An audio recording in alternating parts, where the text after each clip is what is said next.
जानते हैं, पत्रकार है और अच्छा पत्रकार है। वो लड़ाई लड़ता रहता है। बिहार के जंगल राज को के बारे में उसने आवाज़ उठाई थी तो उसका फल भुगतना पड़ा। ऐसा है ना, कुछ लोग अपनी सत्ता का नाजायज़ फ़ायदा उठाते हैं। भाई एक चीज़ बताइए, अब आरोप लगाना आजकल ऐसा हो गया है, आम हो गया। कोई भी किसी भी प्रधानमंत्री पे भी आरोप लगा सकता है। खुद की मुंह है जो बोल रहे हैं। हाँ, कहने का मतलब ये है कि जो उनके साथ हुआ था वो गलत हुआ था और न्याय संगत नहीं था। बाद में अब उनको रिहा करना पड़ा ना। ये वो बिल्कुल सही कह रहे हैं, कुछ पता नहीं था। अगर थोड़ा दबाव नहीं पड़ता जनता का और कुछ मीडिया प्रेशरों का जवाब नहीं वो पड़ता, दबाव पड़ता, तो उसका मतलब कुछ भी हल हो सकता था। कोई राजनीतिक लोग कुछ भी उसका, अब कई तरह का नेगेटिव पॉजिटिव होता है, कुछ भी हो सकता था। देखिए ना, जो इतने महीने तक जेल के अंदर है, यातना सेल ही है, कोई ऐसी बात नहीं, आराम से जेल में तो नहीं बैठा रहा। क्या आपको लगता है? नमस्कार, स्वागत है आपका। इस वक्त हम दिल्ली करंट प्लेस पे मौजूद है। हमारे साथ कुछ दर्शक जुड़ गए हैं। आइए हम इनसे बात करते हैं। बिहार के यूट्यूबर, जाने माने यूट्यूबर मनीष कश्यप के बारे में इनसे हम जानेंगे। अंकल, आप मनीष कश्यप को जानते हैं? जानते हैं, पत्रकार है और अच्छा पत्रकार है। वो लड़ाई लड़ता रहता है। बिहार के जंगल राज को के बारे में उसने आवाज़ उठाई थी तो उसका फल भुगतना पड़ा। बहुत भी सारे जो ऐसे यूट्यूबर है या फिर उनके विपक्षी, उनके विरोधी कह लिए, उनको भ्रष्टाचारी बता रहे हैं। ऐसा है ना, कुछ लोग अपनी सत्ता का नाजायज़ फ़ायदा उठाते हैं। बहुत लोग हैं कि जो आयांश वाले मामले में उनकी चर्चाएं हुई थी, उसमें उस चर्चे को लेकर वो बताते हैं कि आयांश के मामले में उनके पे करोड़ों का आरोप लगा कि करोड़ों का आरोप घोटाला किए हैं। भाई एक चीज़ बताइए, अब आरोप लगाना आजकल ऐसा हो गया है, आम हो गया। कोई भी किसी भी प्रधानमंत्री पे भी आरोप लगा सकता है।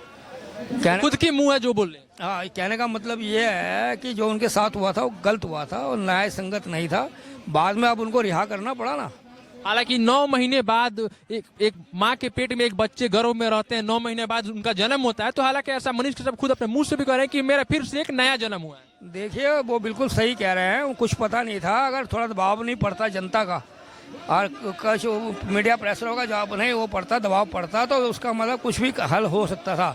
कोई राजनीतिक लोग कुछ भी उसका, अब कई तरह का नेगेटिव पॉजिटिव होता है, कुछ भी हो सकता था। देखिए ना, जो इतने महीने तक जेल के अंदर है, यातना सेल ही है, कोई ऐसी बात नहीं, आराम से जेल में तो नहीं बैठा रहा।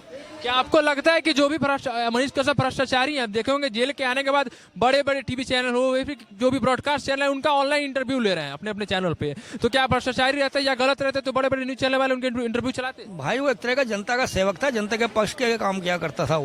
वो गरीबों की आवाज़ उठाता था। वो कोई भ्रष्टाचारी कहने का तो कोई भी कुछ कह दे, पर कहने का मकसद है आने वाले टाइम पे वो बढ़ता हुआ स्टार है अपने बिहार का।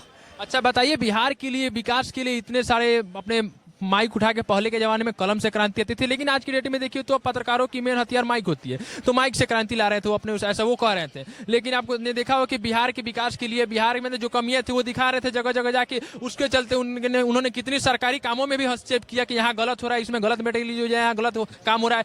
तो उस पर जिनपे उनपे बहुत सारे केस भी, 7-8 करीब केस हुए। तो क्या वो अपने लिए केस किए थे? देखे ना, जो केस होता है, जो राजनीतिक दल होते हैं उनकी जब शासन हिल रहा होता है ना, वो किसी ना किसी तरह प्रेशर डलवाते हैं। प्रेशर नहीं डलवा के किसी साथियों को पकड़ के उनको कहते हैं भाई इसको चुप कराओ, ये बोले ना ऐसे। पर वो तो निडर व्यक्ति है। क्या आपको नहीं लगता कि मनीष कश्यप जो सच्चाई दिखा रहे हैं, इसको सरकार जो सत्ता में बैठी है वो दबा रही है? तो जो सत्ता में सरकार बैठी, अगर जंगल राज चलाएगी तो क्या हल निकलेगा उसका यही तो कारण होगा, यही तो रीज़न होगा, उसका दबाएगा उनको। तो जो यहाँ जंगल राज है, खुद शासन संभलता नहीं है और ऐसे ऐसे लोगों के साथ है जिन पे सब पे भ्रष्टाचारों का आरोप लगा हुआ है। और नीतीश को भी अब थोड़ा सा कुछ मतलब समझ में आई होगी या नहीं आएगी मैं कह नहीं सकता, पर कहने का मतलब नीतीश से सत्ता तो जाने वाली है। हालांकि बहुत लोग बिहार में ऐसा कह रहे हैं कि मनीष कश्यप का डायरेक्ट लड़ाई बिहार के उप मुख्यमंत्री लालू के बेटे तेजस्वी ने उन पे आने से लगवाया था। ये कहाँ तक सही?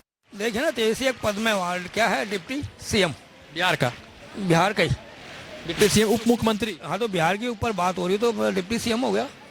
हाँ, डिप्टी सीएम हुए। तो मैं इसलिए कहना चाहता हूँ, वो तो उसका तो रिकॉर्ड वैसे भी सबको पता है। लालू के परिवार से लेके उसके जो है लालू, जो ये लड़का जिसका आपने नाम लिया था अभी, वो उनके ऊपर तो पहले ही ऐसे अभी ईडी या सीबीआई के केस चल रहे हैं। तो भाई वो तो कोशिश करेंगे ना कि हमारा कोई बुराई ना करे, हमारी अच्छाई करे। पर झूठ कौन बोलेगा? कश्यप तो झूठ बोलने वाले व्यक्तियों में से नहीं है, वो तो साहित्य पत्रकार है।